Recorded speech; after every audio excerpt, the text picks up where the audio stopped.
Hello, I'm Pat Potts. Some 40 years ago, my husband Ray and I founded the Potts Family Foundation. Today, I'm really pleased to help mark this special occasion halfway through our 25 by 25 10-year project. We recognize that change often comes in small increments and most often requires collaboration of many disparate forces. Well, as a third-generation Oklahoman, I've seen our state face many challenges. But when we have focused on root causes, on equity of opportunity, and on measurable solutions, we have made incredible progress. And that's what 25 by 25 is all about, and what the amazing staff and board of the Potts Family Foundation regularly focuses on. And that is also what the nonprofits featured today commit head, heart, and hands to. Well, we owe each of you a debt of gratitude. Together, I'm confident that we will build an even better Oklahoma. So next, I'd like to introduce our outstanding leader. As president and CEO, Craig Knutson has led this special effort. Craig, please explain the depth and breadth of the 25 by 25 project. Thank you. Thanks very much, Pat. The Potts Family Foundation is a small private foundation headquartered in Oklahoma City but with statewide reach. We are dual-missioned, supporting nonprofit capacity building through the Oklahoma Center for Nonprofits and investing in sustainable early childhood initiatives through our OK25 by 25 initiative. On May 10th, 2016, the Potts Family Foundation held a press conference in the Blue Room of the State Capitol building to unveil the Oklahoma Early Childhood Coalition 2016 to 2025. Pat and I had spent the previous 4 months meeting in person with potential legislators for our newly formed Early Childhood Legislative Caucus. We wanted to educate and engage as many legislators as we could about the economic importance of investing early and often. In addition, we were putting together a group of nonprofits, state agencies, educational organizations, and chambers of commerce who had expressed an interest in learning more and staying informed about our initiative. We call that our allied organizations. In concert with those efforts, we convened a group of early childhood advocates, as well as members from state agencies and nonprofit and academic sectors, to help identify a set of metrics we could track to provide us with both transparency and accountability that our initiative needed going forward. After 3 months of review, deliberation, and prioritization, we landed on a set of 12 metrics that are closely aligned with our primary demographic, families with children pre-birth to 5. The Oklahoma Early Childhood Coalition, which has since morphed into OK25 by 25, has a 10-year goal of moving Oklahoma to be among the top 25 states by 2025 in selected early childhood metrics. Now that we had our metrics and we knew how we ranked, we could begin the process of determining what agencies, organizations, nonprofits within our state were dedicated to moving these metrics in a positive direction. That provided PFF with the opportunities to direct our time, talent, and treasure to assist in that progress. Over the past 5 years, we have had the support of other private foundations and organizations. And while I can't thank them all here, the George Kaiser Family Foundation, the Inasmuch Foundation, the Avitas Foundation, and the Oklahoma Business Roundtable have been consistent supporters of our efforts. That leads us to today's event. This is our 5th anniversary of this initiative, and we will be highlighting 4 of our 12 metrics by having representatives from 8 different organizations share their stories of investment and documented success. They have the passion, knowledge, and in some cases, the evidence-informed programs that have reversed some negative trends we have developed over time. But first, let me introduce to you Oklahoma's Cabinet Secretary of Human Services, Justin Brown. He will share with you what the public sector is doing to improve the lives of families with children pre-birth to 5. Justin, it's all yours. Good day. My name is Justin Brown, Director for the Department of Human Services in the state of Oklahoma and Cabinet Secretary for Human Services across our great state. Thank you for having me this morning to talk about OK25 by 25 and the first round of progress made by this incredible organization. Super excited to be here to join you today to talk a little bit about partnerships and how relationships across our state really help to adhere to the benefit of the future of not only kids, but also their families in the future as a whole of the state of Oklahoma. So with the Department of Human Services, we serve about a third of the state's population, about 1.5 million Oklahomans this year, with 6,000 employees. I say it all the time, the math doesn't work. We have to work together to serve our communities. So it's really been important for us over the last couple of years to develop really deep partnerships with foundations and nonprofits and other organizations who have a similar philosophy of serving kids and families. So I'm extremely thankful to be here. Really, if nothing else, it's just an appreciation of some of those partnerships. So I wanted to share briefly with you an example of one of those partnerships. In December of 2020, throughout the pandemic, we launched what's called the Oklahoma Clearinghouse for Early Childhood Success. We are very hopeful and excited about the opportunity for this clearinghouse to truly help us at the Department of Human Services and across the state of Oklahoma to develop an ongoing definition, an evolving definition of quality in early childhood. So that launched again in December of this past year. And as a part of that, there is a deep connection to our private partners, as we have a public-private partnership committee as a part of the Oklahoma Clearinghouse for Early Childhood Success. So that committee really works to determine places in which projects that come through the clearinghouse that are really intended to benefit kids and families in the early childhood setting can be funded by a number of different mechanisms. So just another illustration about how organizations across the state of Oklahoma are working together in ways that they never have. And I am extremely thankful for the OK25by25 program that really does help to bring people together in mutual service to our kids across our state. So with that, thank you for the opportunity to be here. I do have the honor of introducing our next speaker. Rob Grunewald is an economist with the Federal Reserve Bank of Minneapolis. Rob conducts research on community development and regional economic issues. He co-authored Early Childhood Development, Economic Development with a High Public Return in 2003, and has written several subsequent articles on the economic and social impact of early learning. He frequently speaks to community and business leaders, policymakers, and media throughout the United States. Grunewald has served on boards and advisory committees for organizations involved with early childhood development, including Think Small, Leaders in Early Learning, First Children's Finance, and the Minnesota Visiting Nurse Agency. He also is a past president of the Minnesota Economic Association and holds a bachelor's degree in economics and religion from St. Olaf College and a master's degree in applied economics from the University of Minnesota. Rob, thanks for joining us. Good morning. I'm Rob Grunewald, economist at the Federal Reserve Bank of Minneapolis. Today, I will discuss the economic case for investing in young children. I will first share how early care and education fits into the Federal Reserve's work in community development. We will then review the evidence about the high return from investing in the early care and education of young children, particularly children from disadvantaged situations. Investments in young children have a two-generation impact. Not only can they help children prepare for school and get off to a great start, early care and education programs also can help parents enter the workforce and be productive at their jobs. We will then look at the important roles business leaders can play in supporting their own employees who are parents of young children and helping move the early care and education agenda forward at local, state, and federal levels. I'll start by noting that today my comments are my own, not those of the Federal Reserve Bank of Minneapolis or the Federal Reserve System. We'll begin with this map of the Federal Reserve System. It comprises 12 regional reserve banks and the Board of Governors in Washington, D.C. Responsibilities include regulating the flow of money and credit in the economy to promote stable prices and maximum employment, oversee the payment system, serve as a bank regulator, and provide fiscal services for the federal government. Oklahoma is in the Kansas City Federal Reserve Bank District and has a branch in Oklahoma City.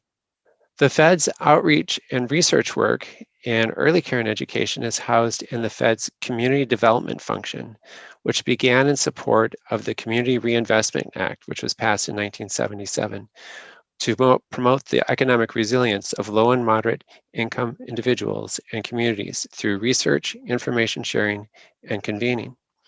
At the Minneapolis Fed, our work in early childhood development began quite some time ago. This is what our first paper looked like. It was called Early Childhood Development, Economic Development with a High Public Return. This was authored by Art Rolnick, who was the Director of Research at the time, and myself. And we put together this framing to make an argument that if we invest in young children, we could see that on the margin, the highest return that we could get in terms of investing in human capital is when you invest those dollars early. And where does this research come from? Well, it comes from two areas. First, neuroscience, and then we'll turn to economic cost benefit analysis and look at some long-term studies. So first, in terms of neuroscience, this graph here depicts the growth and development of a child's brain. And during the first few months and years of life, there's tremendous growth. Up to 1 million connections are formed in a child's brain in a given second. During the first year, the parts of the brain that regulate sensory pathways and language are peaking in their development. During the first few years, the parts of the brain that regulate cognitive functioning are peaking in their development. Then we could look at a picture like this one. This one shows that we first have the strong proliferation of connections in a child's brain. And then the brain becomes efficient relative to the environments in which children grow up. So if children are exposed to lots of language and exposure to being able to socialize with other children early, they can explore their environment through movement and senses, and they're also having responsive reserve and return relationships and conversations with their caregivers and parents.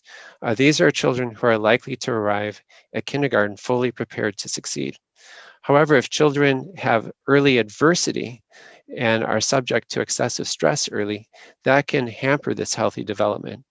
And these children are at risk for coming to school not prepared to succeed or be behind.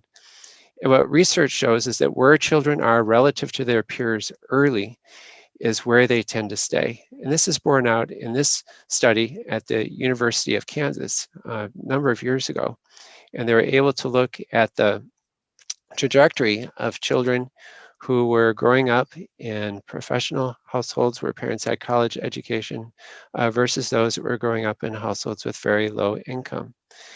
And they found by the time the children reached the age of 3, the children who are growing up with a higher income had 3 times the vocabulary as children who are growing up with lower income, or I should say twice the vocabulary as children who are growing up with lower income.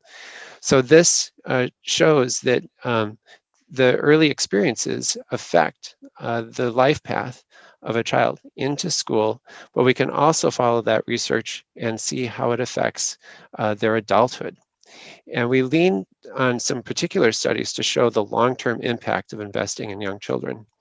The first of these studies is the preschool. And we note that this project was started in the 1960s. It was focused on children from more disadvantaged environments in Ypsilanti, Michigan, just outside of Detroit.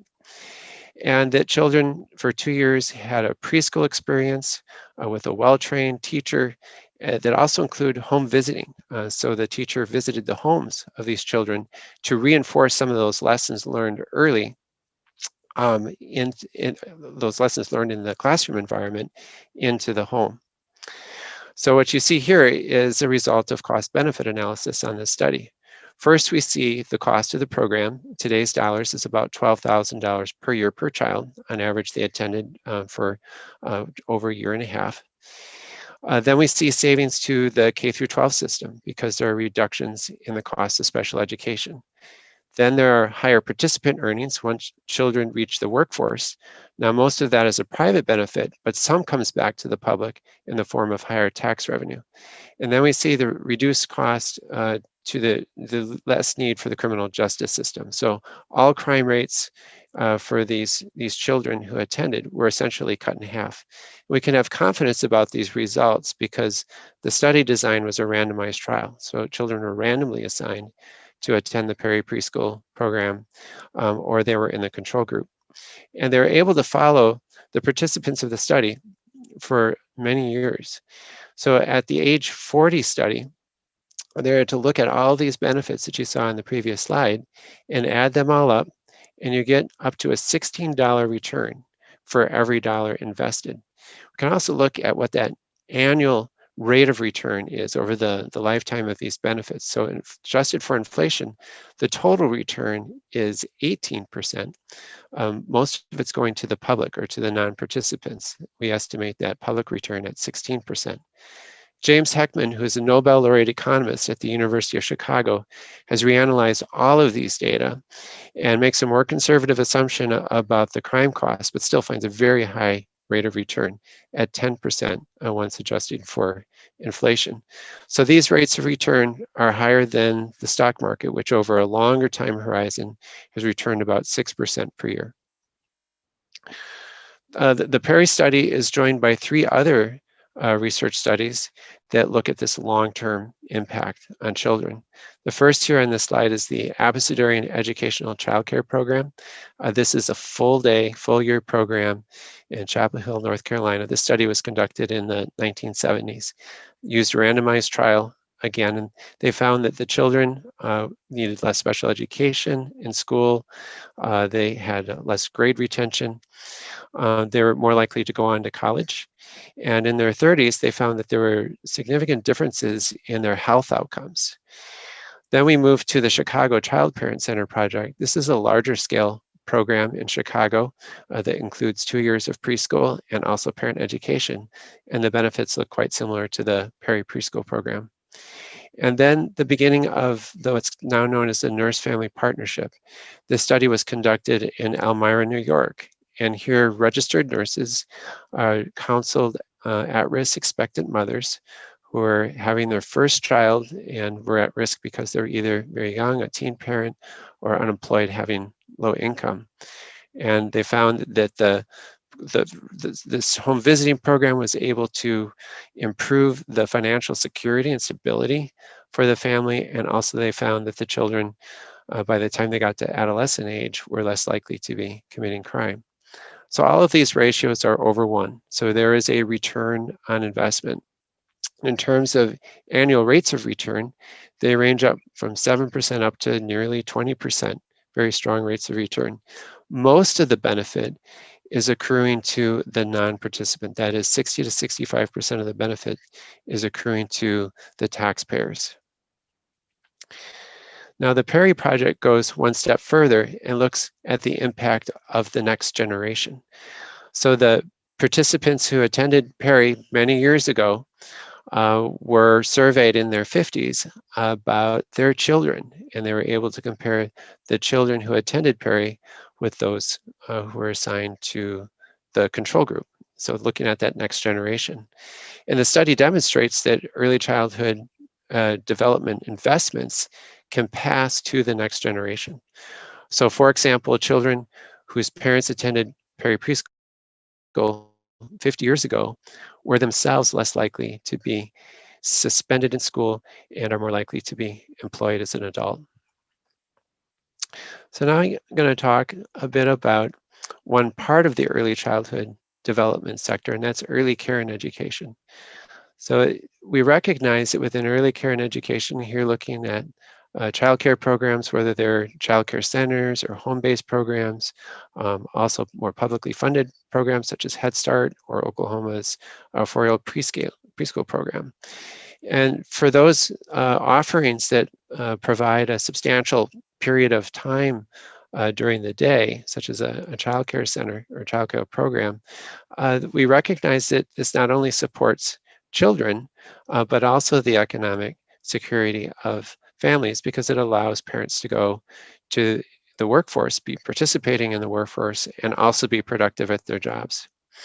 What we notice is that the lack of reliable childcare can deter parents from entering the labor force and that unreliable childcare arrangements can distract parents and may require them to leave work. One national study and a few state studies have documented the impact of inadequate childcare on family income, business costs, and tax revenue. At the Minneapolis Fed, we supported a similar study in Montana. That's the westernmost state in our banking district. And that was based on a pre-pandemic survey of households. We found similar results to these other studies. And that is, when parents can't find childcare, they may stay out of the workforce or work reduced hours. This leads to lower family income and can constrain career growth. And it's a burden that primarily falls on women. Businesses suffer from a smaller labor pool and potentially more instability among their parent employees, which can increase turnover. As a result, businesses face increased costs due to staff recruitment and onboarding. Meanwhile, government brings in less tax revenue. We also noted in this study is that childcare issues disproportionately affect low-income families. In Montana, parents in low-income households are 3 times more likely to turn down a job offer and 5 times more likely to quit their jobs than parents in high-income households due to the childcare-related issues. And so, to conclude with, we recognize that there are a number of stakeholders in investing in early childhood development programs broadly, and also into early care and education. We see that there's a lot of activity by business groups in terms of recognizing the role business players or business people can play in supporting early childhood development, particularly early care and education. 2 resources are the U.S. Chamber of Commerce Foundation and also Ready Nation, which at the national level provide resources and research on how early care and education actually affects business people. So how do business leaders see their role in this sector? The first is to build awareness among peers and the public and policymakers as they learn about the research and some of the local programs that you're featuring in Oklahoma on the return on an investment, on the impact that has on the community. In terms of their own parent employees, business people can offer flexible work schedules. They can offer pre-tax childcare spending accounts to their employees, also financial assistance to pay for childcare, or even provide on-site childcare. Many offer flexible work schedules, and they are able to then be able to allow parents to be able to do their work as a parent and be able to also meet their obligations at work. We note that fewer provide on-site childcare or financial assistance, but there is becoming more awareness about those opportunities. For broadly speaking about early childhood development programs that get into health and nutrition and economic security for families with young children, we see many businesses that are involved in thinking about how they could strategically leverage their role, their guidance, and philanthropic dollars in order to support those high return investments. There's opportunities to volunteer, to take their business person's expertise to a nonprofit or to an early care and education program and help support them as they deal with the business side of their operations. And then finally, the voice of business leaders is very important to help move these investments forward. As we've observed for a number of years across states, is that when business leaders step to the table and tell policymakers that investing in early childhood development programs is important for the state and for the long-run future of the labor force and for their own business, policymakers tend to listen. So in summary, there are long-term and near-term benefits to investing in young children through early care and education and early childhood development broadly. Research shows that there's a strong return on investment when especially those children from disadvantaged situations attend a high-quality program with returns as high as $16 return for every dollar invested. In the near term, families benefit when they have access to reliable childcare so the parents can enter the workforce and be productive at their jobs. And business leaders have a stake in the strength of their regional early care and education network as it supports both the workforce of today and the future. So best wishes for the rest of the meeting and for your work in early childhood development in Oklahoma. Thank you.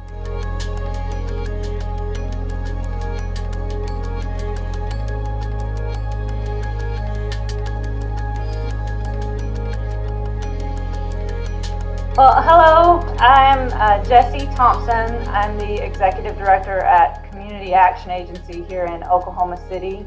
I've been here for about 15 years, but I've only been Executive Director for the last wonderful year of 2020. And I'm glad to be here and to talk about the problem of childhood poverty in our state.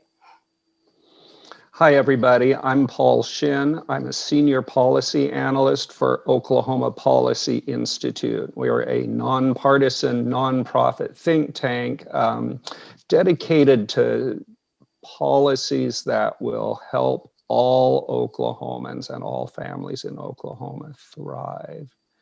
Jessie, why are we talking about child poverty? Sure.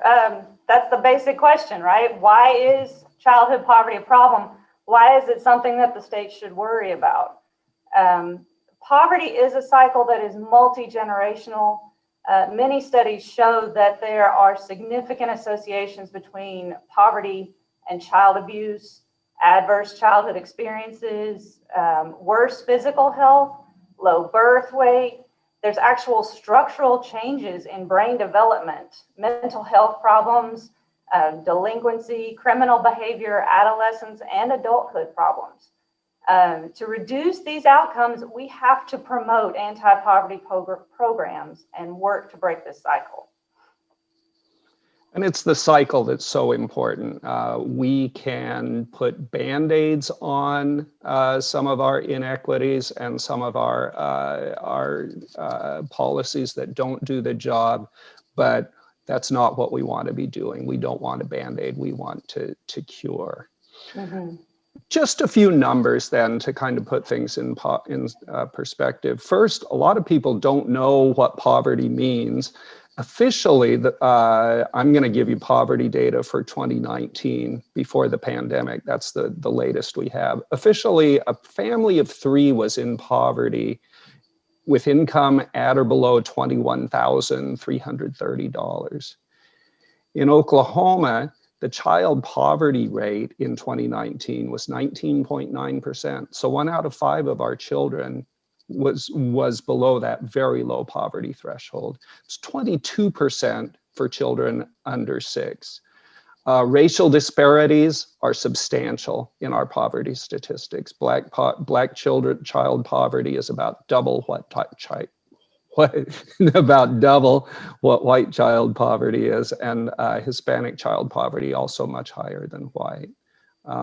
It's also geographically dispersed in Oklahoma. Southwest and Southeast Oklahoma have the highest poverty levels in our state. Some counties, over 30% of all people, not just children, are poor. The child, a lot of the time we think about poverty as something you worry about your grandma, your great-grandma, but poverty has changed dramatically in the last 20 years. Child poverty is double the poverty rate for people over 65 in Oklahoma. And disappointingly, our child poverty rates are nearly identical now to what they were in 2000. Both of these rates are 3 or 4 percentage points over the US average, and that's where we've been for decades. Now, there are some policies that are working. Leading policies that are working are social insurance programs, or what a lot of us call the safety net, especially SNAP, the Supplemental Nutrition Assistance Program, and the Federal Earned Income Tax Credit. The two of these have cut child poverty in half as compared to what it would be without these programs. And they also reduce the racial disparities in child poverty. Those are a success, although they often don't get thought of as a success in our society in general, particularly in Oklahoma. And in Oklahoma, what we need to do is work harder to get all of these assistance programs that anyone that needs it should be able to get it. And we need to be constantly on the alert, fighting efforts to dilute the effectiveness of these programs, like work requirements and extra paperwork, and cutting staff in the agencies that provide it. Additionally, the federal government is making a huge difference with the new American Rescue Plan Act, or ARPA. It increases it increases funding for and stabilizes the child care market. It expands Medicaid funding. It increases benefits for SNAP and for the WIC program for pregnant moms and young children. It expands funding for home visiting and for early intervention and a number of things. It also dramatically expands and simplifies the federal child tax credit, which is now for anyone with children, they'll be eligible for virtually anyone with children will be eligible. And this is expected to reduce child poverty by 40%. It's only in effect for 1 year though. And so that's an area where looking forward, those of us who are concerned about child poverty and want to make a permanent dent in it, we need to really coalesce around extending that child tax credit. But it's also more than policy, Jessie. It's programs too that really make a difference. Talk about some of the programs that are working at Community Action Agency. Sure. Well, just a little background on community action agencies. We have been working in the community and providing hope since 1964, when we were created as part of President Johnson's War on Poverty. The general idea was to give federal funds to a community and let them determine the best ways to fight poverty in their area. The government realized that every community is different and what works in the city may not work in a rural area. Today, statewide, there are 17 community action agencies who are responsible for covering the different areas of the state, ensuring that all 77 counties have services. We all perform community needs assessments every 3 years, which tell us the top needs in our area. One really interesting aspect of CAAs is that by federal statute, 1/3 of our board of directors is made up of residents who live in those low-income areas. This ensures that the voice of the community is heard and active in the development of those programs. My agency serves Oklahoma City and Oklahoma and Canadian counties. We have many different programs to help families climb out of poverty. The three main needs in our area have consistently been a need for increased income, access to safe and affordable housing, and increased education. When it comes to income, one program that we have is our free tax assistance, which is funded in part by the Community Services Block Grant and governed by the IRS. Over the last 5 years, we've filed free taxes for 4,235 families with children, with a total refund amount of over $8 million. All of these families qualify for the federal earned income tax credit. As part of our service, we provide some basic financial education. We advise families to save this money, to use it wisely, but the majority of them say they need that money right now to pay bills, to get around transportation, to buy a car. Another program that we have is a matched savings program for youth and adults. For every dollar that a participant saves, we'll match it with $2 for a possible maximum investment of $6,000. Financial education is a requirement for that program. The funds can be used for higher education, purchase of a home, or to expand a business. And since 2016, we have had 146 clients successfully complete this program.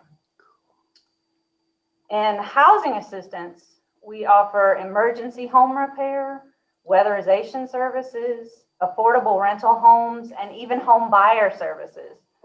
Emergency home repair allows our income qualified families to maintain that safe and affordable housing by making emergency repairs such as plumbing, flooring, roofing. We have helped 407 families maintain self-housing over the past 5 years.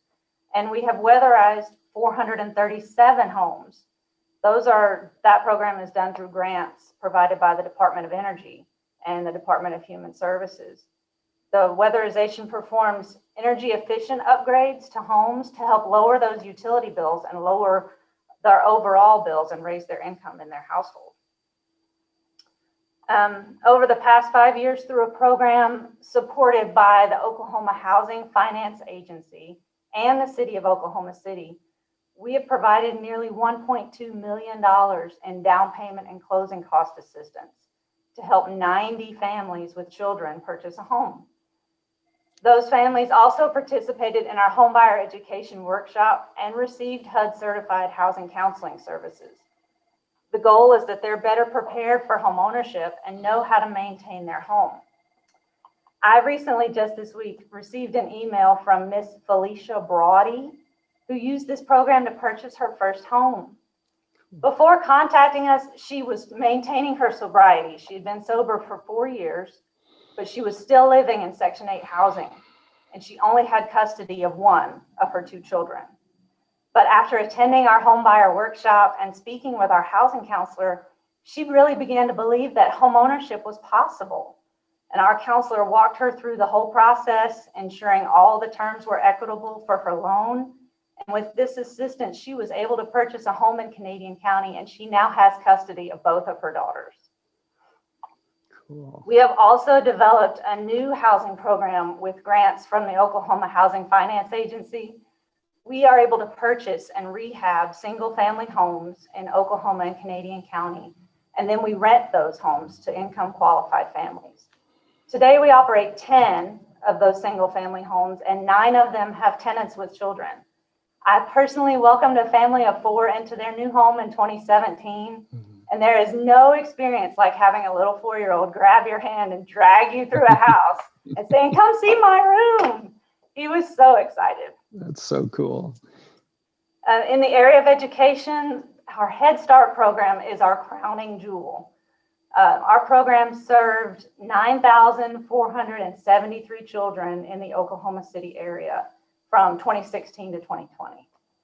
This program is truly a whole family program. It provides not only early childhood education, but also meets the family needs and helps them to see that hope and change is really possible. We ensure that the child receives any needed medical, dental, mental health screenings before they start their public school journey. We also work with the family to set goals to improve their situation. We educate the family on how to be an advocate for their child in the education system. Many of our students have special needs, and we all know that once a child with special needs enters the public school system, a parent has to be on top of any special services that their child may need and that they're getting those services. Parents need to understand how the system works and how to be a voice for their child. And I have a success story for Head Start. We had a child graduate in 2000. Her name was Miss Tiffany Bowen. And after receiving her Child Development Associate's degree, she worked with our agency from 2016 to 2018. And I am pleased as punch to report that she is now a published author. And she is pursuing a master's degree in social work at Rutgers University. Wow. And she has written a book called Our Story, and it's poems about women of color. And I wanted to take a minute just to read one of her poems. It's called Building Bridges, and it's about Ruby Bridges, the first child to desegregate an all-white school. Building Bridges. Today's the day. No more delay. Must build this bridge. I'm on my way. I passed the test, so now I say, get ready for construction day. Though I'm the first to walk across, while they prepare for demolition, my hard work won't be a loss. I have made my decision. It's my commission, my ignition, my ambition for abolition. This bridge will bring unity. Although I'm only 6, I will fulfill my destiny, so keep stacking those bricks. I'm coming through, so stand back. I'm tired of the setbacks. There will be change, no turning back. Uh-oh, did I forget my backpack? This is just one of our great success stories here at Oklahoma City, and we have many, many programs that are helping alleviate poverty in our area. But we need to talk about the future. Where do we go from here, Paul? Well, the programs that CAA and so many other organizations operate in our state, and in part through the generous funding of foundations and through just individuals, are really, really important. But we need more support from state and local governments. We can't get, at this point, Head Start to every child, much less every child who qualifies. So we need to address housing, which is our greatest need right now. And ultimately, housing policy in the United States and in Oklahoma is a mess, and we have to do better. And I got to say, we don't even have an approach to housing problem. That's true. And if 2020, if COVID taught us anything, it is that safe, affordable housing has to be a priority. And we have to do something to convince our leaders that housing needs some more help. Mm-hmm. We do. And meanwhile, we don't have a cure for poverty, but we have something that's a treatment and to some extent even a vaccine, and that's money. That is the treatment for money. And at the state level, there are things we can do there. One is to increase our state earned income tax credit, which goes to working families, mostly with children. And we need to make that refundable again. We've really, when we took that away in 2016, we did some real damage to the lowest income families and their children. We also need to raise the state minimum wage. At this point, more than half of the states have a higher minimum wage than the federal wage minimum that we use, including our neighbor Arkansas. We also need to have paid family leave. We just need to have a worker paid family leave insurance program. That's important for kids because it allows parents to bond with newborns or newly adopted kids. It allows time off for medical care for children. It allows time off for medical care for grandparents and great-grandparents. We also need to really step back and think about the impact that criminal fines and fees are having on our families and children. We've got debt that is holding back families. They can't get credit.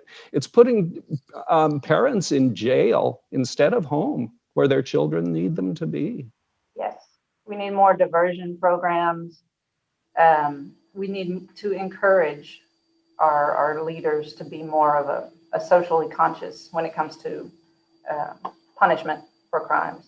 Yeah, and in general, in the policy world, we're pretty good about talking about children and creating programs for children. What we really need to get better about is thinking about how all of our decisions, how all of our policy actions impact children, and really look seriously at the ones that are doing the most harm, and trying to fix those and come up with better supports for families. And that's how we'll start really making a difference in child poverty.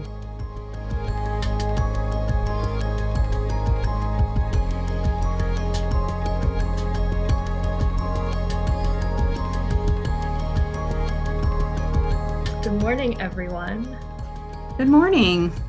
I'm Laura Lang. I'm the CEO of Thrive, Sexual Health Collective for Youth here in Oklahoma County. And I'm Laura Bellis, the Executive Director of the Take Control Initiative. We operate in Tulsa County.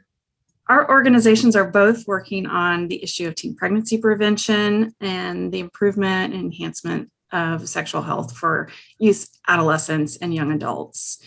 In Oklahoma, the issue is of particular significance because Oklahoma ranks in the top 5 historically and currently in our rates of teen pregnancy. We are currently the 4th highest, which means we have the 4th worst teen birth rate in the nation.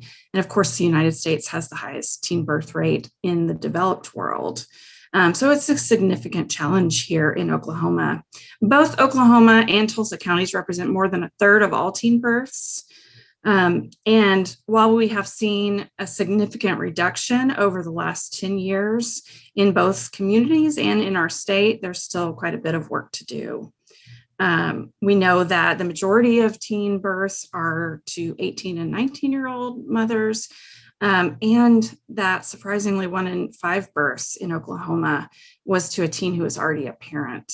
And you can see from some of the data released in 2019 that while the nation saw declines, Oklahoma County, and then Tulsa County as well, saw slight upticks in the teen birth rate, which significantly, it's hard to see these numbers as terribly significant, but they do highlight the need for continued work and investments in solutions that have been proven. As Laura here mentioned, we have had significant declines, which we'll share more of that data in a bit, but we know that there's more work to do, and we have to continue investing in those solutions to continue seeing those declines and improvements in youth health and opportunity. And I'll tell you a little bit more about Thrive and our collaborations efforts to reduce the teen birth rate here in Oklahoma County. Thrive is what we call a backbone organization for a collaboration of partners in Oklahoma County. We follow what's called the collective impact model, which is a particular method of collaboration that is particularly effective in driving social change at a population level. So a backbone organization is the organization in the collective impact model that convenes partners, that plans together and coordinates strategies. And we do that around a comprehensive plan, which I'll talk a little bit more about here in a minute. But basically, Thrive's mission as an organization and as a backbone is to build a movement to improve sexual health outcomes for youth. And our vision is a culture in which opportunities for youth to pursue education, careers, and well-being are not limited by teen pregnancy. I mentioned our collective impact approach. Another major tenet of collective impact is that all the organizations working together in a community or for the effort are all working towards a common agenda. And the common agenda here in Oklahoma County is to reduce the teen birth rate by an additional 25% by 2025. So in the next 5 years, 4 years now, but we launched it last year. And so I mentioned that we're a public-private partnership. That means that our partners in our collaboration are comprised of nonprofits, educational institutions, medical clinics, government entities, and I should have also added individuals because we have quite a number of individuals who are part of this effort as well. And it takes all of us really to change the culture around sexual health. We also operate with significant funding from private philanthropy here in Oklahoma, as well as some major federal grants. All of that is fueling our work, which is organized in our comprehensive plan, which I mentioned we launched last year, just before the pandemic hit. And it's organized into 3 major priorities. So priority 1 is the inform priority. Through that, we seek to empower all young people and the caring adults in their lives by providing medically accurate, age-appropriate sexual health information. And the second priority is to connect. So through that, we're facilitating relationships, both within our collaboration and within the broader community at large, to ensure that young people not only have the access, but that they do access the healthcare services, resource, and programs that they need. And finally, our engage priority is to create an inclusive, community-wide movement by compelling meaningful participation and investment to support adolescent sexual health. And we organize our work into action teams that are working on several of those priorities as we speak. So that is just a quick, in a nutshell, look at who Thrive is and who our collaboration is and what we do, how we organize our work.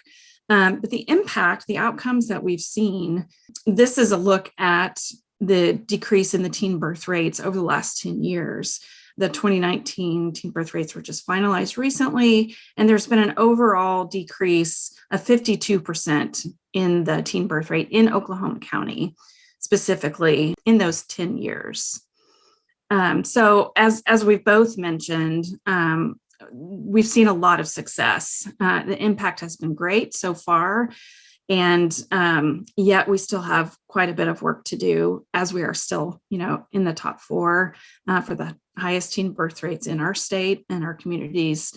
Teen birth rates are still high as well. So now I'll turn it over to you, Laura. Talk a little bit more about Take Control. Hi again, everyone. So Take Control Initiative operates in Tulsa County, and we work closely with Amplify, which is a kind of mirroring organization to Thrive's work in Oklahoma County. So I have to shout them out as I get started. So Take Control Initiative is the longest running contraceptive access program in the nation. We started in 2010, and we work to remove barriers and increase access to birth control here in Tulsa County, envisioning a community in which people have equitable access to all birth control options, ultimately promoting community health and economic opportunity, right? When folks and families have the resources and information to decide if and when they want to become pregnant and use those resources when appropriate for them, we know that can drive major change in folks' health and economic outcomes. And we do this work through education, right? And ensuring everyone knows all of their options, how to access care, and self-advocate in clinical settings. Outreach, which we do through collaborating with over 200 community-based organizations to create an extensive referral network. And strategically, we really use a lot of social media to reach the broader community. We know there are many people who it may be hard to reach, and they fall in the gap sometimes of service gaps. And we work to really ensure we're reaching them, especially during COVID, through these digital strategies. And then a big cornerstone of our work is clinical services. We partner with over 20 health center sites, many of which we've worked with for a decade now. We also work with an online pharmacy in OKC called Revan RX and a hospital to provide free clinical services and condoms. And what that work looks like is all about barrier removal. We ensure that in the clinic setting that all healthcare providers and clinic staff are trained as appropriate to provide all options, counsel on them, and are supported in things like clinic workflow and data and reporting. We also provide grants for services. This helps ensure that the health centers are able to stock and have all methods on hand to provide to people for services. And then also that if people are uninsured or underinsured, and especially, right, that can be a lot of youth, that they're able to access these methods for free and at low cost as needed. Especially in acknowledging that we have a really high uninsured rate, though we are so looking forward to more folks being covered through Medicaid. And then also with other barriers, we want to ensure people can get to the clinic. And so one program of ours I want to highlight is that we offer free Lyft rides to family planning appointments at our partner health centers. So from doing this work, and I think these results really mirror what Laura was just sharing in Oklahoma County, which is in Tulsa County from 2009 through 2019, we saw the teen birth rate be cut in more than half, which that's really taken a broad coalition of work across groups like Amplify, Youth Services of Tulsa, the Health Department, and so many others. And also during those years, we helped provide over 20,000 long-acting contraceptive methods here in Tulsa, which we know contributes to those outcomes. And then we also saw from 2009 through 2017, abortions be cut in half as well. And all of this to me just really highlights that when we equip people with information and resources, and they have access to those resources in an equitable way, you see the results in the data.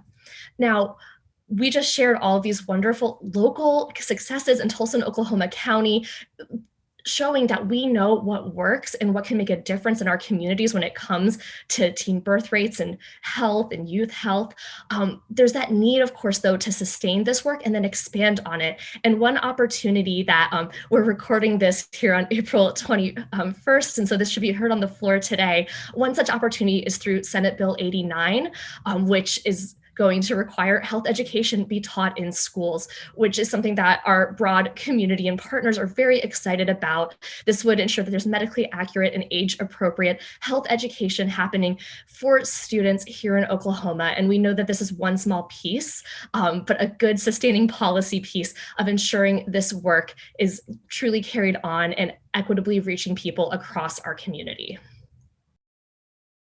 And speaking of equity, that's something that both of our organizations and this work in the sexual health space in general across the country is very much focused on equity.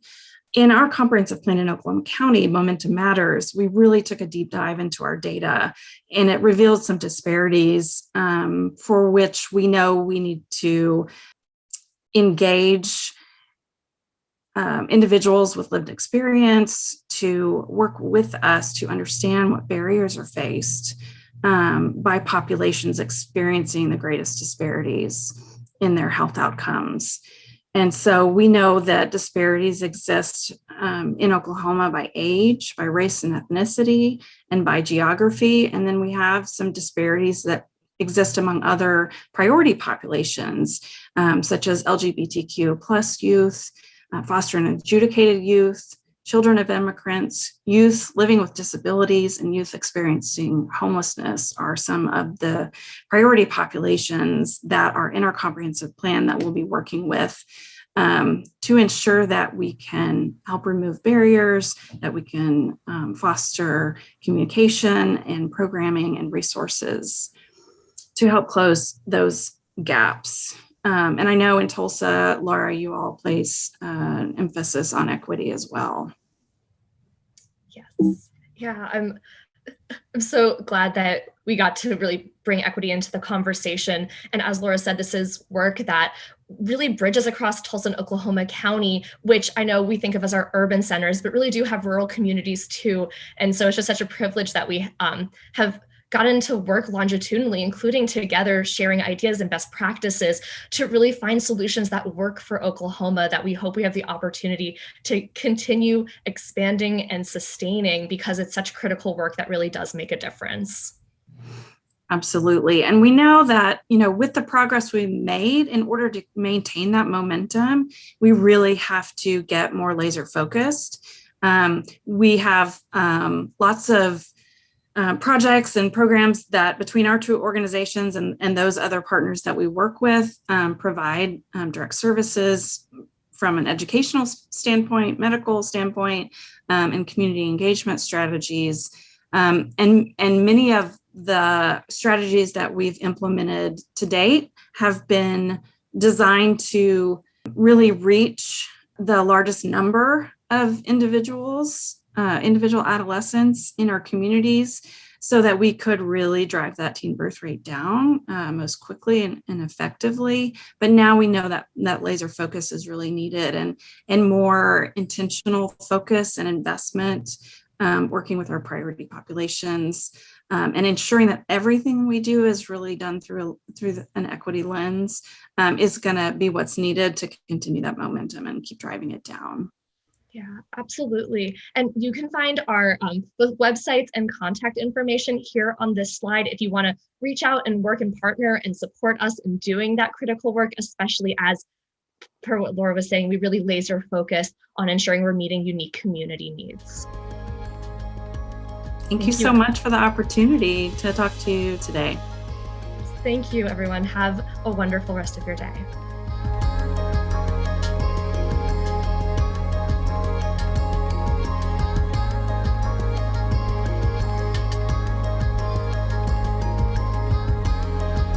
Hello, everybody. Glad to have you joining us today. My name is Ryan Abernath, and I am the Senior Director for Childhood Hunger at the Regional Food Bank of Oklahoma, and I'm joined today by my friend Colleen. Colleen, why don't you introduce yourself? Hi, my name is Colleen Almeida Smith, and I'm with the Community Food Bank of Eastern Oklahoma, and my title is Community Impact Manager, which kind of means that I'm in charge of our childhood hunger programs and food security for children.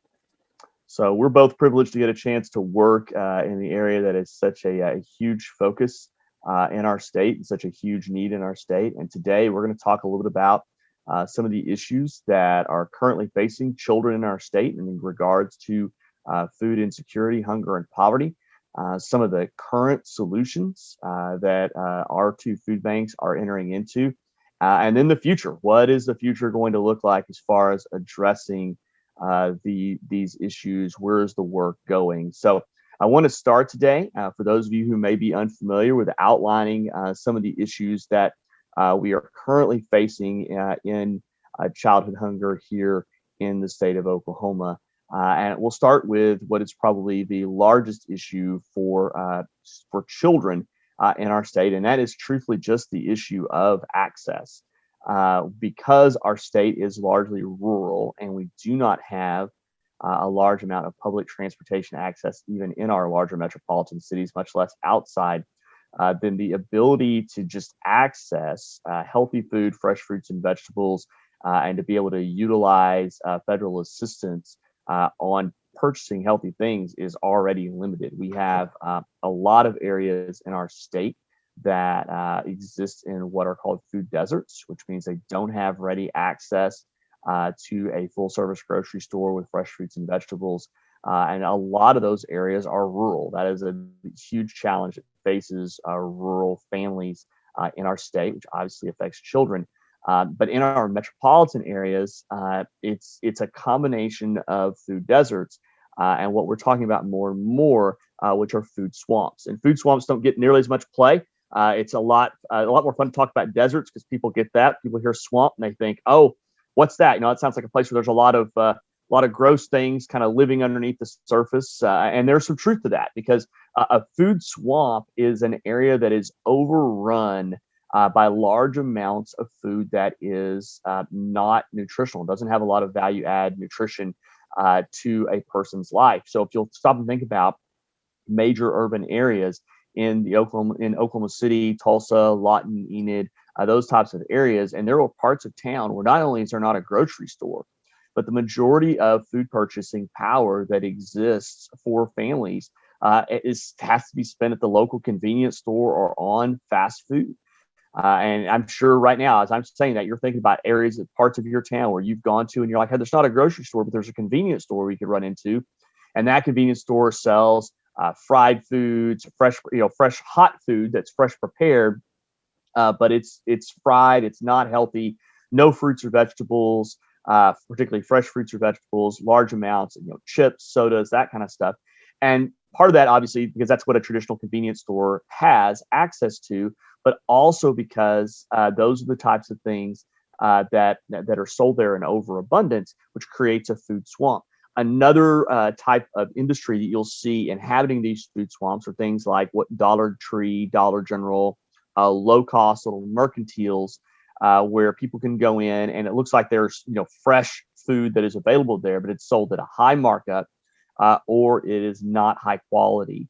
And so those are huge issues that face children and create issues for children as far as access to healthy food and getting the right type of nutritional balance.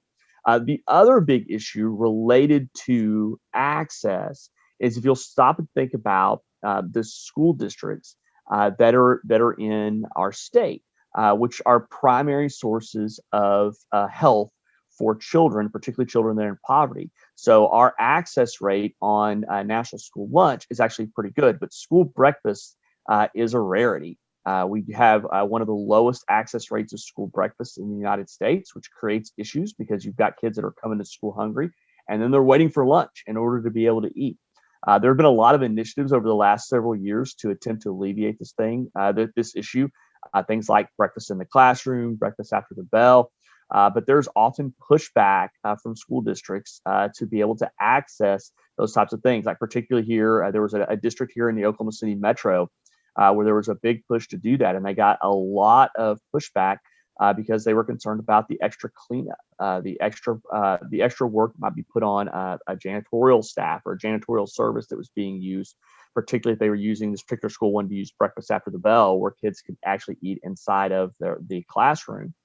And they ultimately did not adopt the program because of that concern. But that creates a situation where a child that didn't get breakfast at home now really only gets one full meal at school.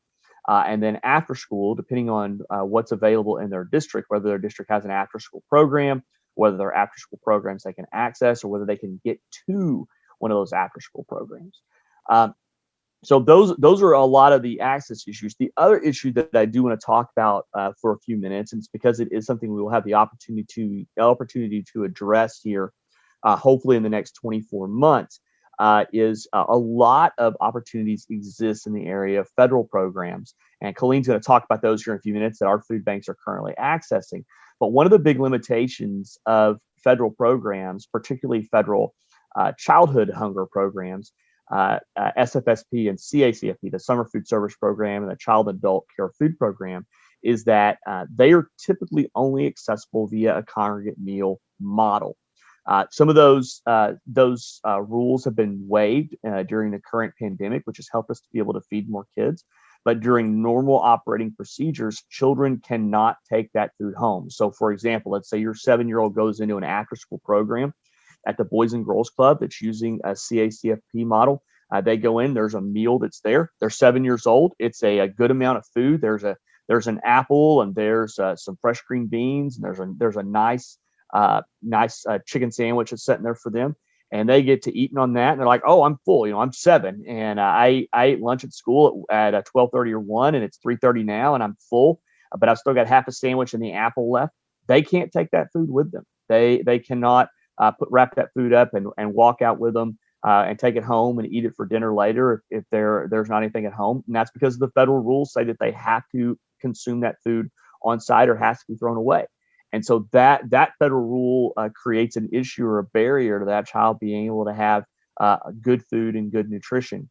And so we're hoping, and maybe when we talk about future strategies, we'll talk for a few minutes about what we could possibly do in order to be able to fix that rule. But sometimes the federal rules, like I say, put barriers in front of kids where it creates ways where they're not able to access the type of nutrition that they need, or they're not able to utilize the food in what's the best way for them. So those are some of the major issues that are facing children in our state that are creating barriers to making sure kids are able to eat well and able to be taken care of.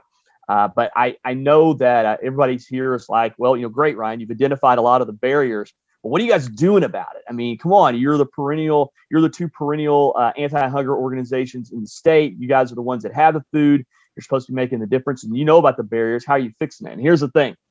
We are currently doing a lot of work in those areas. And my friend Colleen, my counterpart there in Tulsa, I want to give her a opportunity to share about the different initiatives and things that we're doing to address these issues and these barriers here in the state. So Colleen, why don't you fill folks in on what we're doing to be able to feed hungry kids here? Sure. Thanks, Ryan. So one of the things that I'm sure most of you have heard about is our backpack program. And that's one of the ways that we get food out to children on a weekly basis. It allows kids to take home meals over the weekend, so they don't go hungry over the weekend, because all week long they've had lunch at school and breakfast if they have the opportunity to have that at school, but they may be facing hunger at home. So the backpack program is one of those ways that we work with schools and elementary school aged children to have individual servings, easy open food that they can go home. It's nutritious. They can access it themselves. They don't need a parent to open it or a big brother to help them prepare it. It's something that they can eat themselves and help. It helps food security over the weekend.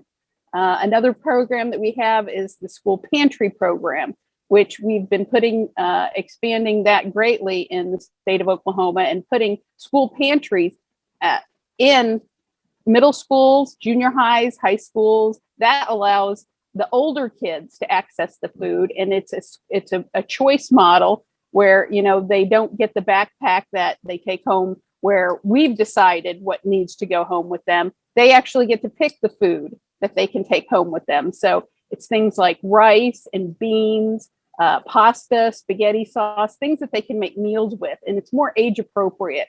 And it's more meal-like. They can prepare it as a family. They can work together. They can learn nutrition while they're doing it. But it allows them to have food, not only over the weekend, but during the week too. They can access this at school with the help of their school pantry coordinators, and that's somebody on staff that can help guide them and help them make educational, nutritious choices about the food that we offer in the schools. And I think Ryan touched a little on the after school programs, the CACFP. That's something that food banks work in conjunction with schools or community partners to put those meals after school for kids. And so they're facing the what do they eat after school if they're in a program, something that's like we've got Sistema in Tulsa, where it's a after school program for music education. But this allows them to have a meal too, and it lets them have a nutritious food. It's provided by the food bank, and it could be fresh food or it could be shelf-stable food, depending on what our partner program wants. But it allows them to eat after school and not have to worry about, I haven't eaten since noon and I won't get home until 6 o'clock and I'm just not going to have anything to eat. So this puts the food where they are, and we really appreciate those kinds of programs. CACFP is a federal program. It's federally reimbursed, but we run it through the State Department of Education's Child Nutrition Program. So, I mean, it's really important, these relationships that we build, both food banks and the community with the Child Nutrition Department, because it's just, we work with them to help provide food and make sure the kids are getting fed. And that also works with our summer feeding program. The programs that we've talked about previous to this are all programs that run during the school year. Well, what happens when the kids are out of school? Millions of kids who don't get or who access lunch programs don't get that when they're at home during the summer. They don't have access. They're stuck at home. How can we get the food out to them? And so food banks have just been a great part of the SFSP, Summer Feeding Program, where we get the food and we bring it to the communities. And as Ryan was talking about, the congregate site requirement is a barrier to food. And that's been one of the great things about the waivers that the federal government has instituted for the past year, and luckily again this summer. So we can serve at parks, we can serve at housing complexes. And not only can the kids pick up their school lunch or their lunch from this program, they can pick up a whole week's worth of lunches because of another waiver. And so that allows us, they don't have to come to the site every day at a certain time and be overseen by staff watching them make sure that they eat meals, and then anything that they can't eat is thrown away. This allows them to take home meals and for a whole week, or whether it's lunch or breakfast or even snacks, it provides more food for the long run. And I think that really helps the food insecurity and helps children be able to feed themselves, while maybe they're home alone, while maybe they, don't have supervision, but it allows them to take that food home. And I think that's, one of the things that we're going to be working on in the future is ensuring that continues, because it's not just a COVID thing, it's a continual thing.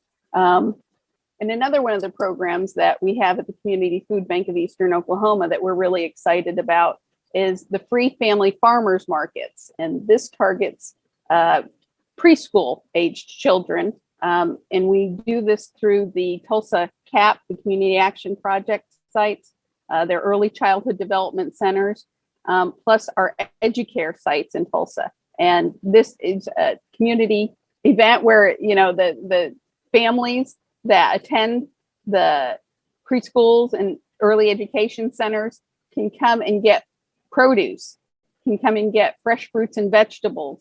Pre-COVID, it was set up just like a farmer's market where we have tables that you can come and taste food. You can pick the food. Families can, choose the food and bag it up and take it home. But because of COVID, we are pre-packaging the fruits and vegetables and just, putting it in the family's cars when they come to pick up the kids. But, hopefully we'll be able to get back to non-socially distanced events sometime in the future and let the kids come and experience what it's like to pick fresh fruits and vegetables and to interact with, here's what it's like in its raw form. And when I go home, I can cook it. And, that is just one of those really great programs that, it teaches kids more than, an apple is good. It teaches you why an apple is good and how you can decide which apple you want to pick. So these kinds of programs allow the food banks here to get out fresh fruit and vegetables to kids, fit fresh meals, shelf-stable meals, nutritious foods. And that's just really crucial because, at this point, 1 in 4 Oklahoma kids are going to bed without food. We have a serious food insecurity problem. And due to COVID, some of the estimates are that 1 in 3 kids are not having access to nutritious foods. And so these are some of the programs that, we are have developed and have implemented and are seeing great results. Ryan, do you want to talk more about what we're looking for in the future?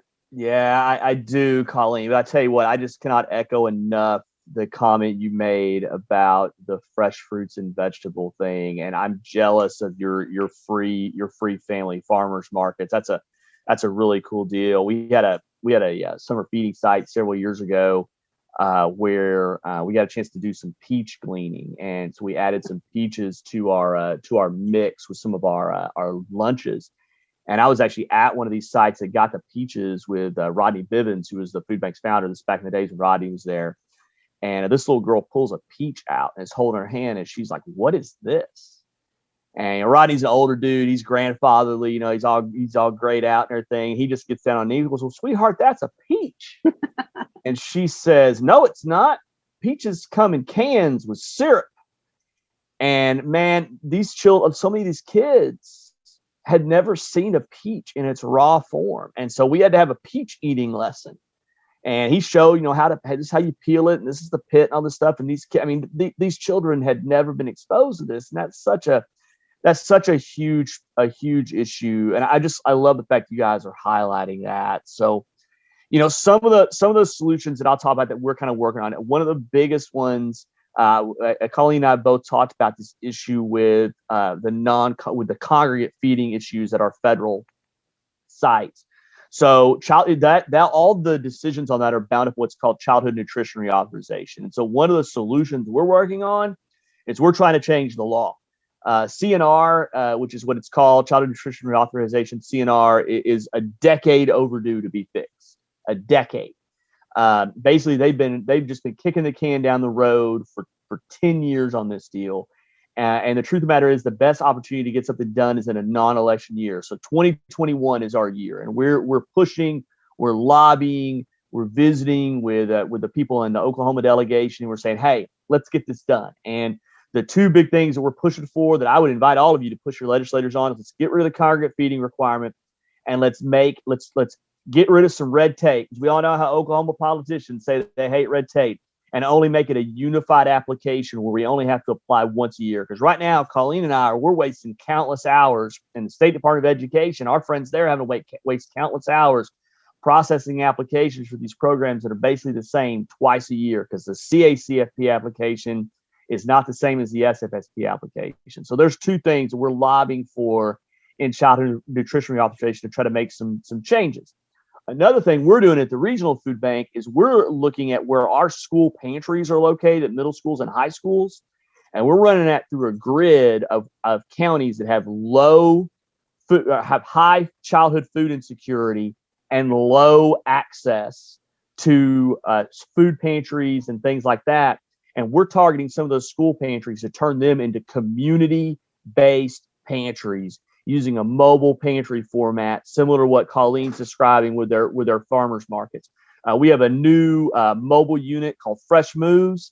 And this coming school year, we're going to have Fresh Moves in different communities where there's low access for families, and being able to provide more fresh fruits and vegetables, more frozen protein options where families can come in and get a chance to access that, with an eye towards establishing expanded pantry operations or new pantry operations in these towns, as well as using the momentum to kick off new kids cafe after school programs or summer feeding programs to provide greater access for children and families to be able to have food. The third strategy that we're currently working in, it's a big focus for us, is SNAP access. The Oklahoma has a large number of folks that qualify for SNAP that are not accessing SNAP, which is food stamps. Some of y'all that are listening may not be familiar with SNAP, but you know what food stamps are? SNAP's just the official name for food stamps. And so one of the things that we've done is we have a pilot program going on right now with some of our Kids Cafe programs, where We have people on the ground that are talking to parents as they're coming in and picking up their kids or dropping their kids off to be able to see if they are accessing SNAP. And if they're not, we've got the technology to be able to sign them up right then on the spot to get their SNAP application started. And then for them to be able to submit documents electronically to the DHS office, where they don't even have to set foot in a DHS office to be able to get access to SNAP. So, Colleen, those are some of the things we're working on over here in the western part of the state. I know if you guys have free markets going on, you got some other cool stuff up your sleeve. What are you guys doing on the east side? Well, I would just echo, SNAP outreach is really a critical issue in Oklahoma. I mean, there are so many families that qualify that aren't on the program. And that is also one of our big outreach efforts. And, we're launching our own internal SNAP office soon. And, where we are just like you guys, we just know the importance of this program and how important it is for families to be able to access nutritious foods through this program. And this is a really big help. So I'm jealous that you guys are going out to your kids' cafes and stuff. That's great. I'm going to take that back to my food bank and let them know this is a great idea. But in addition to that, fresh and fruits and vegetables, that's really, one of the things that we've just been pushing and making sure that we expand the opportunity to put that out there. And we want to, incorporate that in with our CACFP programs, with our after school feeding programs, with our summer feeding programs, because, it's really important that you get the fruit in the raw form, that you get a cabbage and understand where it comes from, that you see the potato, and it's not a mashed potato. You've got to make it into something. And so, we're working on those nutritional education programs. We're also expanding our Cooking Matters programs, where we teach people how to cook. We teach children and families how to pick nutritious foods, easy recipes that they can make with these foods, and just all sorts of things like that, because eating healthy is just critical for Oklahoma, and Oklahoma has just been really bad at it for a long time. So, those are the areas that we want to increase, access to fresh fruit and vegetables, access to nutrition programs, and understand how to cook it and prepare it for your family, and SNAP. I think that really sums up, what the future of Oklahoma looks like. Awesome. Well, man, I tell you what, Colleen, it's been a good time of visiting and sharing with you. I'm so appreciative of the efforts that you guys are putting in, and so thankful to be able to be a part of trying to solve the issue of hunger, particularly childhood hunger here in Oklahoma, along with you. I hope all of you that are watching have enjoyed the presentation. As I said in the beginning, Colleen and I are partners in this, working in different parts of the state, and we're grateful to be a part. Colleen, you have any parting words to add? No, I thank you for having us here and talking about, something that's so near and dear to our hearts. I mean, we're very passionate about this work, and we want you to be passionate about it too. Awesome. All right, folks, enjoy the rest of the conference. We'll see you guys later. Bye. Bye.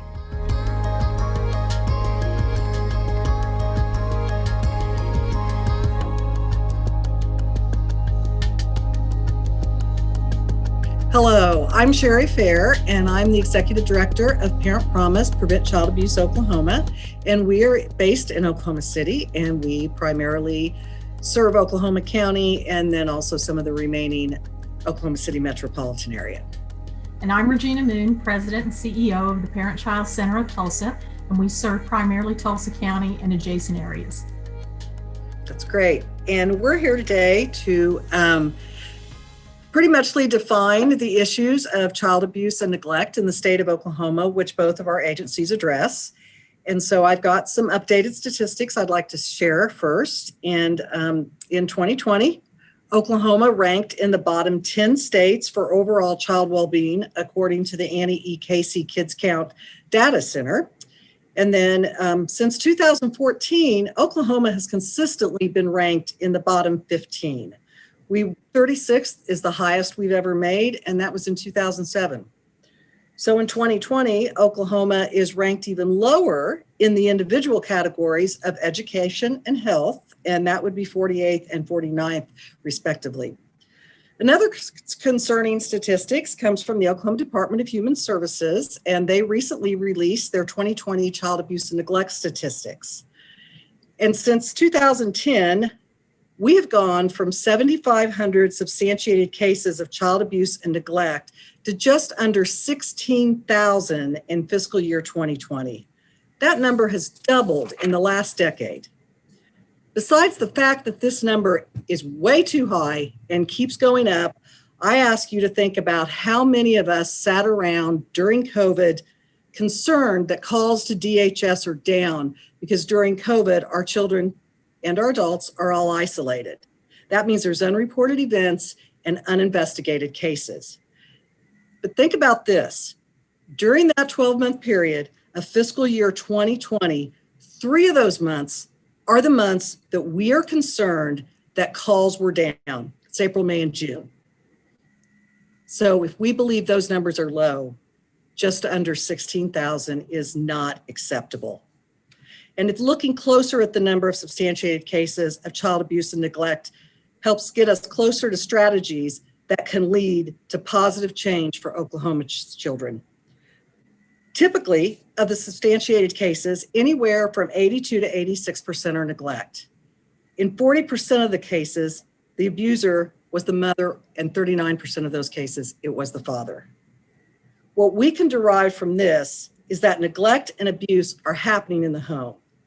With the cases being predominantly neglect, what exactly are the inadequacies in care and why are they happening? Nearly half of the neglect cases are due to threat of harm. And that is a very broad category with a very broad definition. And it basically includes the fact that the child is presently or in the very near future will possibly sustain injuries severe enough to cause permanent disability or injury and illness or death. These circumstances all point to inadequate care, which is a red flag for the question, what is going on at home? Keeping the focus on the child is paramount through all this, but let's start looking closer at the family's current situation and the home environment. One strategy that we use at Parent Promise is evidence-based home visiting programs. 2 of our 3 programs serve families with children 0 to 5, and then we also have one that allows us to serve families all the way up to the age, with children up to the age of 12.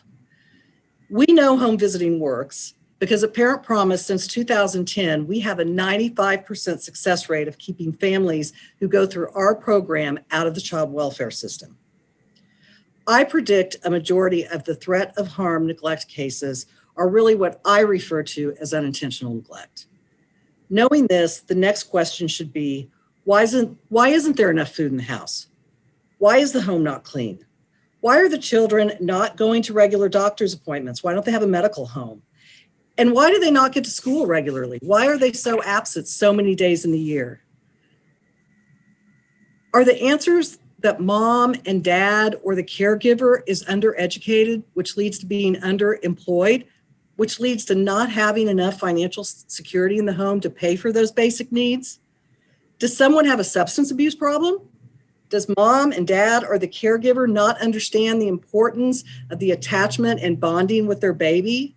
Do they not understand the stages of child development?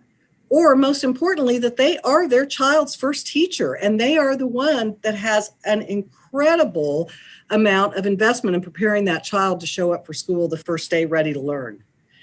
Help is available for all this. It is out there ready and waiting in a number of evidence-based child abuse prevention programs. We just happen to do home visiting at Parent Promise. And home visiting a very relationship-based service. That means we are in the home on a regular basis. We get to know the parents and the caregivers and their challenges. We also come to understand what their goals are for their children. We have the opportunity to educate them on the protective factors that offset ACEs. We also follow the science of hope to help them define their goals and find the path to success and finally achieving those goals. We focus on the enrolled child, but take a strength-based, multi-generational, whole family approach. Home visiting is one of the best strategies for the primary prevention of child abuse and neglect. I want to leave you with a couple last thoughts.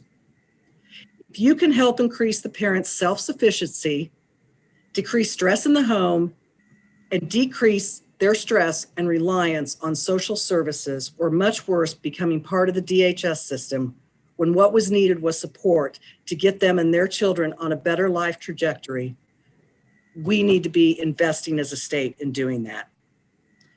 Being undereducated leads to underemployment or the need to work multiple jobs to bring home a living wage. Hopelessness and dealing with the lingering effects of past or current ACEs can lead to self-medication and depression. This all leads to child abuse and neglect, and mostly neglect. Home visiting professionals are trained to address all these issues through hope-based strategies and referrals to the proper resources. A professional I know that lived through being repeatedly removed from her home, only to later experience repeated failed reunifications, says as she reflects on her past, she wonders, if someone had just tried to help my mom instead of yanking us out of the home all the time, things may have been different. She's found the hope and a successful path in life. Her siblings have not done so well. And so, Regina, I know you guys do great work too. Well, thank you, Sherry. It was really a pleasure listening to you sort of roll through the large overview or the big overview of your program. You did a great job, I think, of stating the problem for our topic. Since services between our two organizations differ just a bit, I'd like to add in another statistic for Oklahoma children. And this is the most recent findings from the National Survey of Children's Health through the U.S. Census Bureau, ranks Oklahoma 6th in the nation for children with 2 or more ACEs. And believe it or not, that's an improvement. Previously published survey data placed Oklahoma in the #1 spot for children incurring 2 or more adverse experiences. Earlier surveys found that Oklahoma youngsters ranked #1 in the percentage of children who suffer 4 or more adverse experiences. Science has proven that the brain does not forget those experiences. So before I move into how we address the issue at the Parent-Child Center of Tulsa, I'd like to provide a brief definition of the different levels of child abuse prevention programs in our agency. Primary prevention is community outreach, doing mass education to anyone, anytime, anywhere. Secondary prevention is family support services, which is home visitation, Sherry described, and that's including parents as teachers and safe care programming. Tertiary prevention is therapeutic services, where we're working with the children, the caregivers, the foster parents, the biological parents, to ensure that healing and behavioral change occur so we can prevent any future recurrence of abuse or neglect. And so one other statistic you should know, in Tulsa County, July 2019 through June 2020, substantiated cases of abuse and neglect were up 8% over the previous year, a total of 3,075 cases. Our current and past strategies to address the root causes of child maltreatment are anchored in education, information sharing, intervention, and treatment. First, I'd like to speak a little bit about therapeutic services, which is treatment for children who've been harmed and treatment for the offending parents or caregivers. The goal is still prevention, and that we want to change behavior so that acts of abuse and neglect never happen again. As a trauma-informed, hope-centered agency, the understanding of adverse childhood experiences and PACEs are keys to the work that we do with our smallest clients. Our agency has a specific expertise in infant mental health, treating children birth to age 5. This means the child clients we see have some of the most complicated, challenging, and heartbreaking cases you can imagine. The use of evidence-based treatment models is a strategy used with the children and adults who come through our doors. PCCT therapists are trained and certified in child-parent psychotherapy, an evidence-based best practice treatment for infants and small children.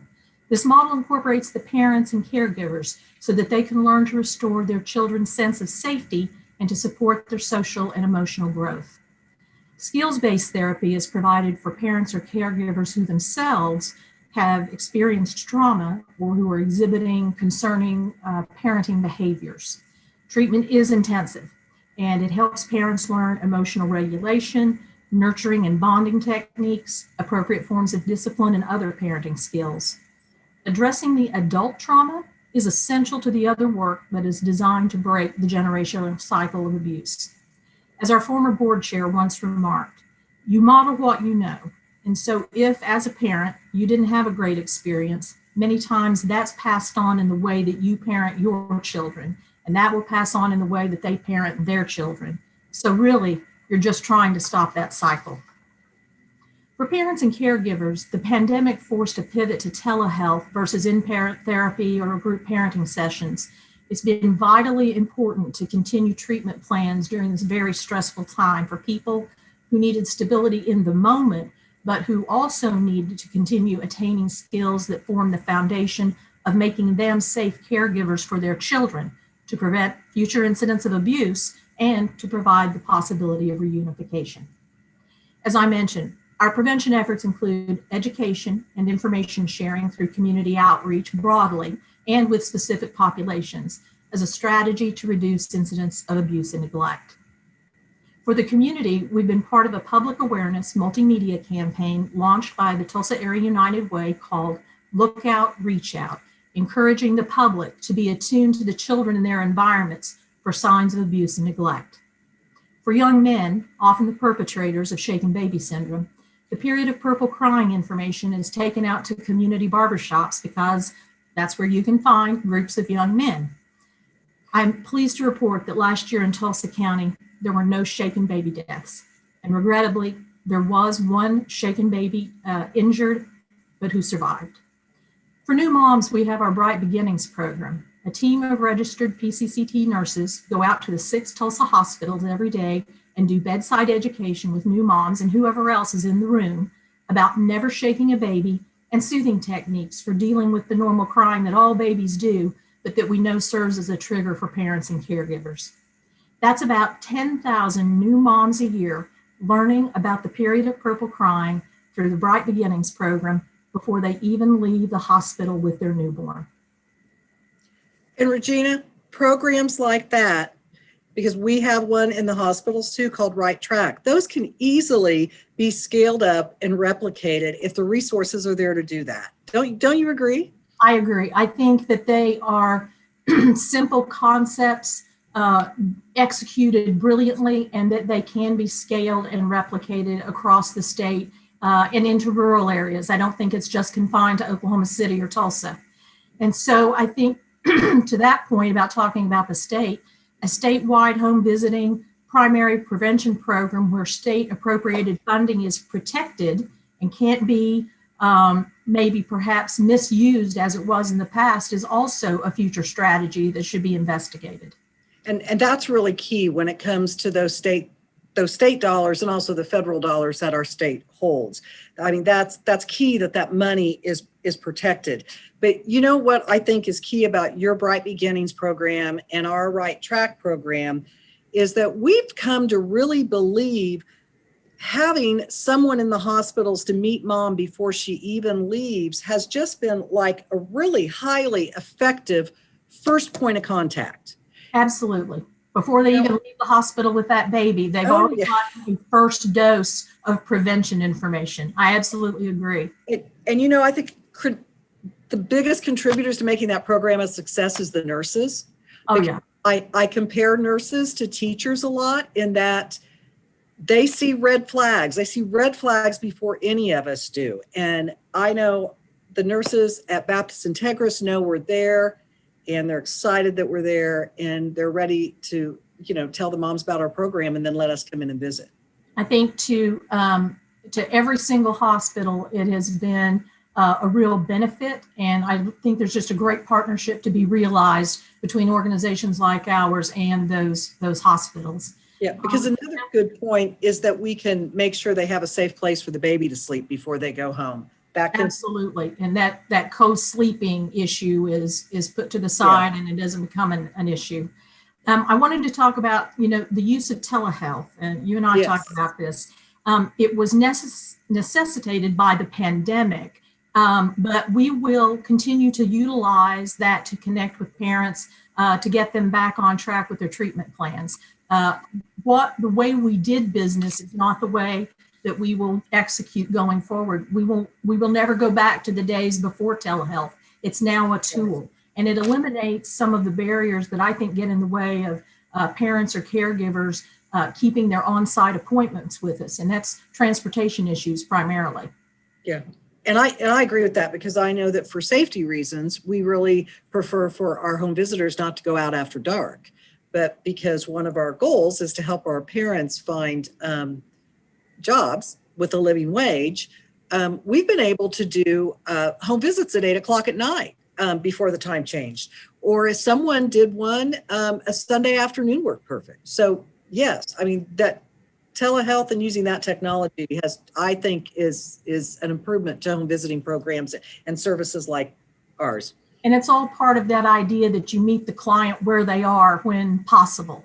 Right, exactly. And that kind of leads into our thought that we think in the future, we always have to have that 110% focus on the kids, but I think we need to start looking at the parents. I think the home visiting model of yes, the child's your client, the child's who you're working for, but so often in order to avoid ACEs coming into the child's life in those first few years, and to make sure that there are PACEs and there are all of those, there's the caring adult, the bonding's going on, all of that, we have to ask the parents what's going on with them. What do they need? Because it's hard to take care of a child if things aren't going well for you today. It's so much easier to get frustrated. And we really need to see what the parents need and to lessen the stress, because those of us with children know that being, even if you have all the resources you need, being a parent's stressful in the first place. Well, and a bad choice and decision can happen in a nanosecond. You're right. You're exactly right. You're exactly right. You and I talked a little bit about this idea, and I'd like you just to visit about the definition of neglect so that doesn't get all tangled up in other things. Why don't you comment on that? Because I thought that was really good. Well, what we've talked with as part of being Prevent Child Abuse America is narrowing that definition of neglect for the sole purpose of people who are in poverty don't get caught in the net of DHS, because maybe they just need some help. And poverty doesn't equal neglect. It's just going in and helping them figure out how to move past poverty and how to make things better at home. And I think semantics, often play a role in this. And so we had talked to you and I about the need to modernize state laws and system protocols with an eye toward family well-being systems as opposed to child welfare systems. And I thought that was a great way to express that. Yeah, that's what we need to do. And didn't you have a new position at the Tulsa Parent Child Center that you feel would be beneficial if there were more positions across the state like that? Yes, it's not new in so much as the position has been around for some time, but we have redirected some of the focus to really be geared toward workforce training. And so this is an initiative that PCCT uses as a community resource, really. It's not just for our use, but really is intended to be shared out in the community. And it's the Infant and Early Childhood Mental Health Community Consultant. And in our strategic plan, the use of that position is we want to increase the workforce knowledge of infant and early childhood mental health importance among, in our case, City of Tulsa licensed child care providers and preschools. And so our intention is to try to cover that spectrum A to Z with the kind of learning and education about infant mental health that still needs to happen. And, that's really a very ambitious goal. But that's what 25 by 25 is all about, is ambitious goals. And so we want to be right there with it. We do. And I think our last thought that we really like is that everything we say we want in Oklahoma to be ranked among the top 25 states by 2025 starts with healthy and resilient children. And I think that's what we're both all about. Agreed. So I think this has been a great conversation. I do too. Thanks, Sherry. Thank you.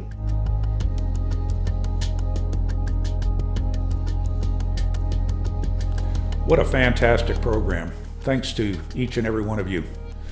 While our early childhood metrics are not where we'd like them to be, improvements, and in some cases significant improvements, are occurring. Those improvements, as we heard today, are attributable to strong collaborations, investing in and implementing best practices, and outstanding programmatic leadership over the past 5 years. What will the next 5 years reveal? No one can be sure, but Dennis Waitley had a relevant quote when he said, "There are two primary choices in life, to accept the conditions as they exist or accept the responsibility for changing them." We at the Potts Family Foundation have chosen the latter path and will be monitoring the trends and investing our time, talent, and treasure to help develop a stronger state for all Oklahoma families and their children. We'd like to thank Rob Grunewald, Justin Brown, and each of the organizational representatives from across the state. As we saw today, it will take the private, public, and nonprofit sectors working together to achieve meaningful and sustainable improvement. We hope that you'll take the time to thank our presenters for the impactful work they are doing.